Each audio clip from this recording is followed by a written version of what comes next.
Hey guys, and welcome back to episode 8 of Behind the Music. And this time it is a good one. And we're just going to be going through What's Her Name by Green Day, of course, because this is a Green Day cover channel. And I do my best to give you the best quality covers I can do because, you know, I put passion into what I do. Even if it's not my own music, I just like to really put effort into things, you know. Anyway, yeah.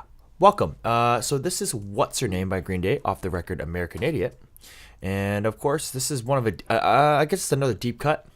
And, well, I don't know. It's probably one of the best songs on the album. It's the very last song of the album. And it's one of those songs that really hit you in the feels, especially around the ending section here in The Darkest Night, which is my favorite part of the song. But what we're going to be doing again is we're looking at the production and the mix of this song, and not particularly the song itself. Well, that's kind of dumb to say, but you know what I mean. We're looking at the production behind the music. If you haven't seen the video yet, you can go ahead and look at the link below. If not, if you make it to the end of this video, which I don't know how long it's going to be, you will be able to watch it at the end screen annotation things at the end.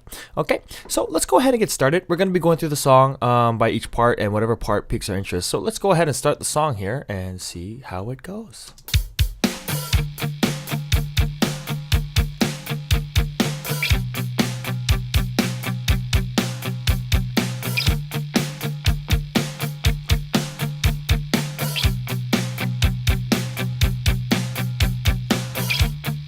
Thought I ran into you down on the street.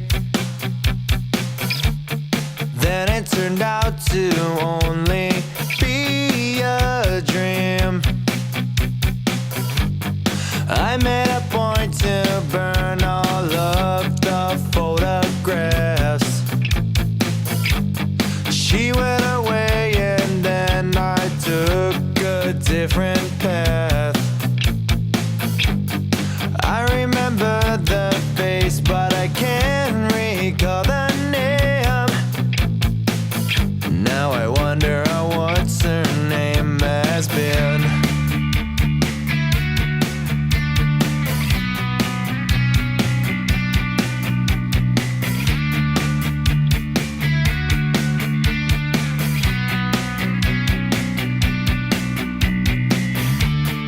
Seems that she disappeared without a trace. Did she ever marry old what's his face? I made a point to burn all of the photographs. She went away and then I took a different path. I remember the face, but I can't recall the name. Now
Okay, cool. So we went through the whole song, and I just gave you a little breakdown of, pretty much how the song worked out and all the different. You could see the whole mix and everything.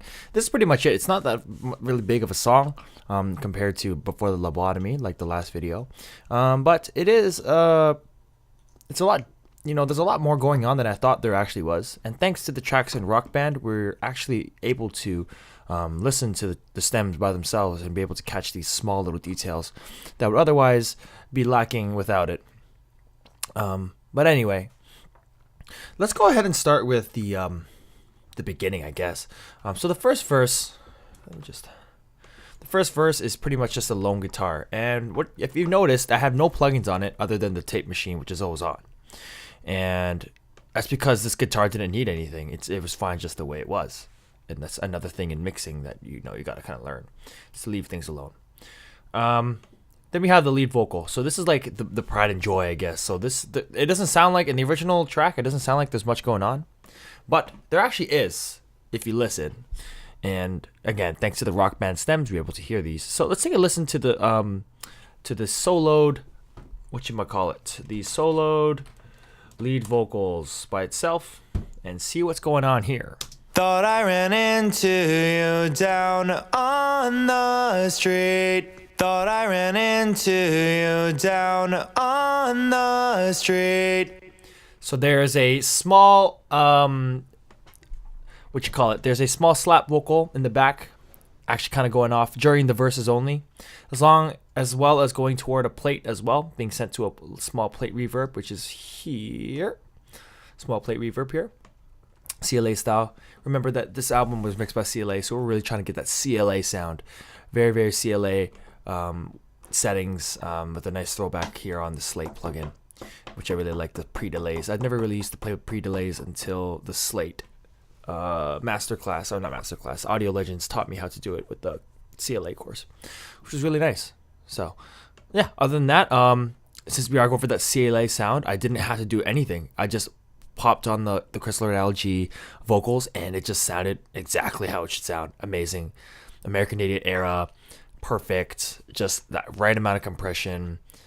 And of course we have our de-esser doing its thing as well. But let's listen to it without the CLA vocals, because that's the only thing that wasn't happening here. Thought I ran into you down on the street. See, it still sounds good. Thought I ran into you down on the street. Another thing to note here is the drums. How you get that really close sound is by muting the overheads and muting the room mics. Obviously, you would mute the room mics, because that's like gives it the room sound. But to mute the overheads gives it that even closer intimacy. So let's take a listen to that without the. If I was just to solo the drums here, can I solo the drums? Yes, I can. Without the muting automation. Oops, sorry.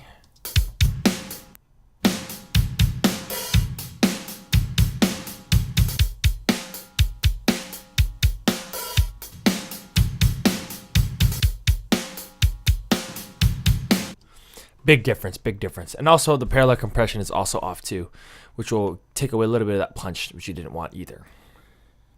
Let's get that really intimate sound. So everything comes in, and bridge right here. This is where everything comes in. So let's take a listen to that. Oh. Name has been.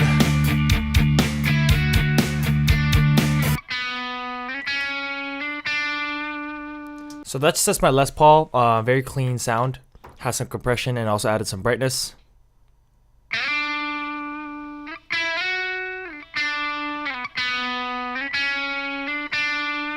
It's already a pretty thin sounding guitar, so I didn't need to cut out anything, it was just fine. And let's take a listen to the effects here. So we have the repeater, and the repeater is pretty much where all that ambience comes from. So we use the guitar solo ping pong, and we have it going a ping pong with a nice B spread, and we set it to 16 notes, adding some color, taking out some of the low end here and also some of the top end so it doesn't sound too weird. Let's listen to how that sounds.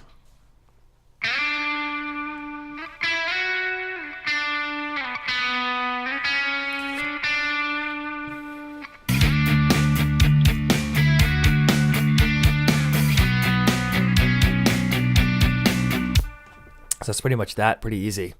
The next cool thing is the clean strums. So the clean strums is pretty much a strummed guitar, and on the left side, and there's also a throwback delay going on the right side. But for now, listen to it clean.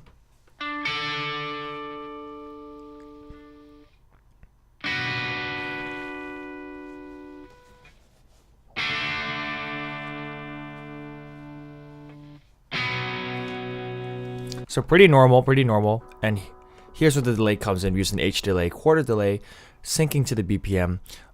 Played a lot with the filters to get that really muffled kind of sound, and put on some analog, and also increase some of the feedback as well. And this is how you get that kind of a call and response kind of sound.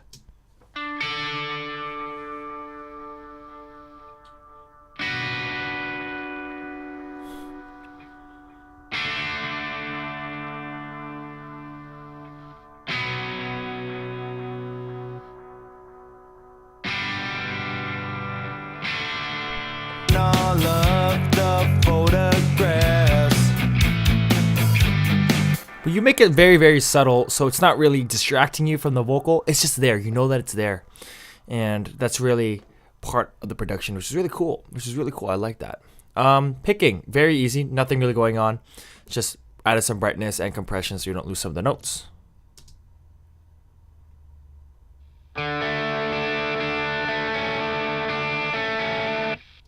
Easy, okay, done. I don't even explain that shit. Next one, okay. So the guitars, actually, this is a cool part, because there's actually a lot. It took me a long time to get this guitar tone right. So there's actually, I started with this one, which was more of the, that P90 punchy sound. But I did a little bit of a different thing this time. Listen to the guitar tone.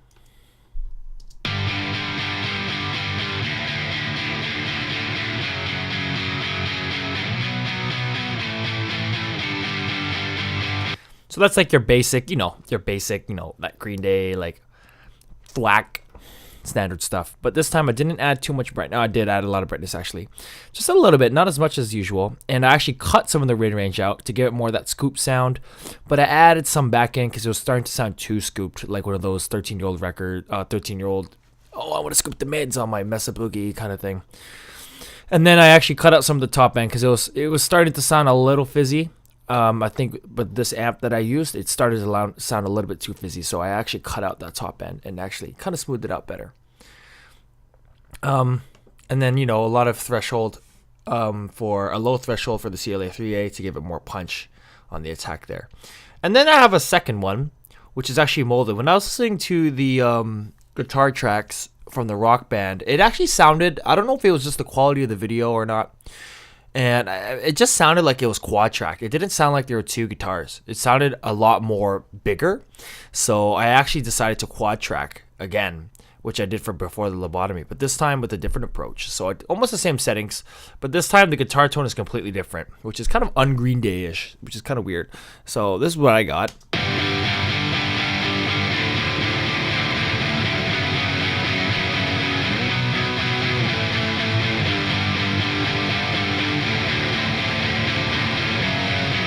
So very, very high gain. So what I did is I combined both of them to get a little bit of the guitar, the thwack, and then more of the overdrive. But not too much overdrive because it's not going to sound like a metal record, right? So this is the sound you end up getting.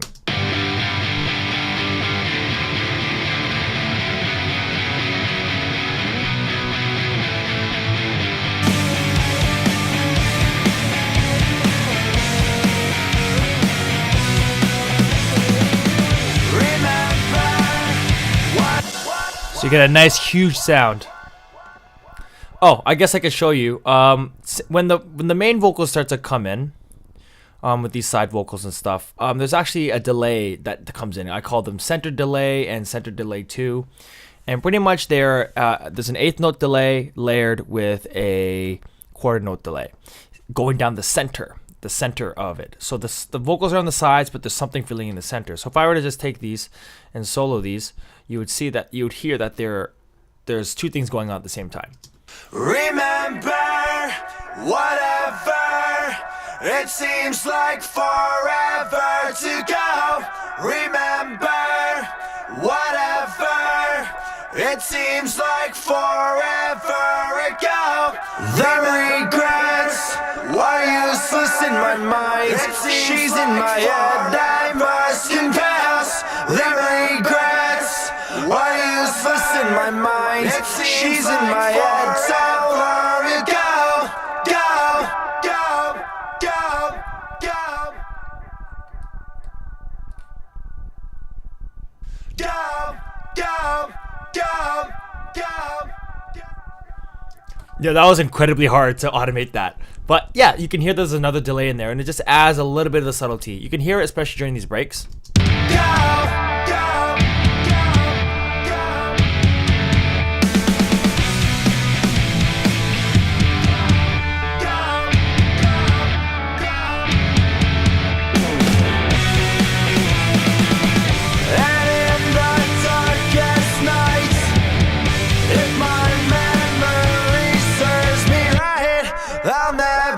Turn back time. So you can hear that echo. Just you can hear it more prominently in here, which is where you get that really nice epic ending sound, which is the best part of the song. If my memory serves me right, I'll never turn back time. Forgetting you, but not the time. And that's how you get that sound, man. Also, there is also I caught it at the very end. I noticed there was some ooze, so I picked up my mic and I quickly recorded this thing and just put them in because I noticed that there was just some ooze adding some padding.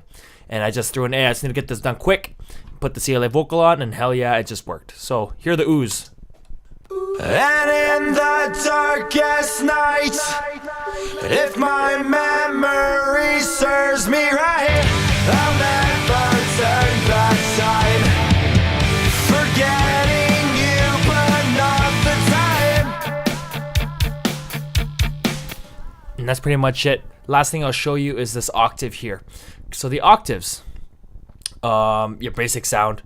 I'll just show you them for the sake of showing you them. They just got this, add a little bit of some mid-range, some little bit of that low end to give it some beef, and then obviously CLA 3A to give it that punch.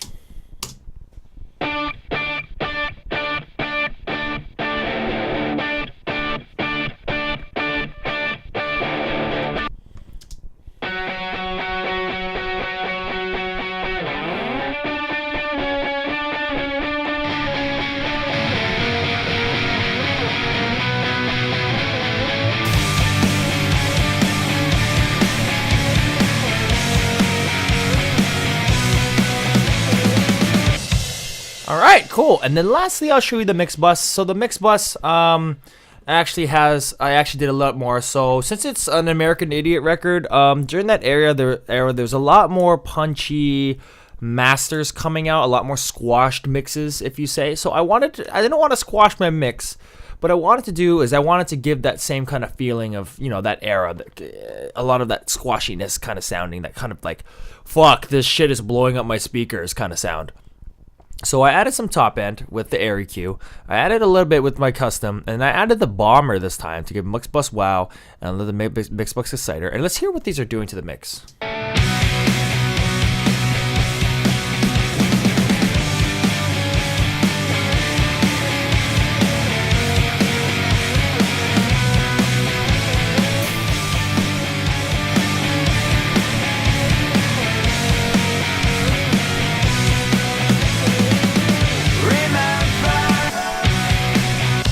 And it was also starting to sound harsh, so I did that as well. Okay, guys, so that was Behind the Music episode 8, and not bad, we get the 20-minute mark. So, pretty much that's just how the song was built. We went through a basic overview of all the effects and all, the different things going on. I didn't go over drums this time because it's basically the same thing almost every time. So I went over some of the more important kind of things, okay? So, as usual, you'll be able to download the stems and mix it for yourself. I'd like you to, shoot me a message on YouTube, whatever, or on my Facebook page, Mason.Music. Send me a message, show me one of your mixes. I'll give you a critique if you're into actually mixing and stuff like that. And if you have any questions, feel free to drop them in the comment section below. And get ready for the next video next week. Hopefully, I'll be able to put one out because I'm trying to do 2 songs at the same time. But I'll be trying to do it. I am taking your requests. Wednesdays is usually the last days I take requests. It's about 5 days after the video comes out, and then I start working on the song itself. So if you do want to put requests down, just try and do it on the Saturday or the Sunday, Monday or Tuesday, and I will try and get that done. I think I already have a song in the works though, so I can look forward to that. Okay guys, I will see you in the next video, and peace out.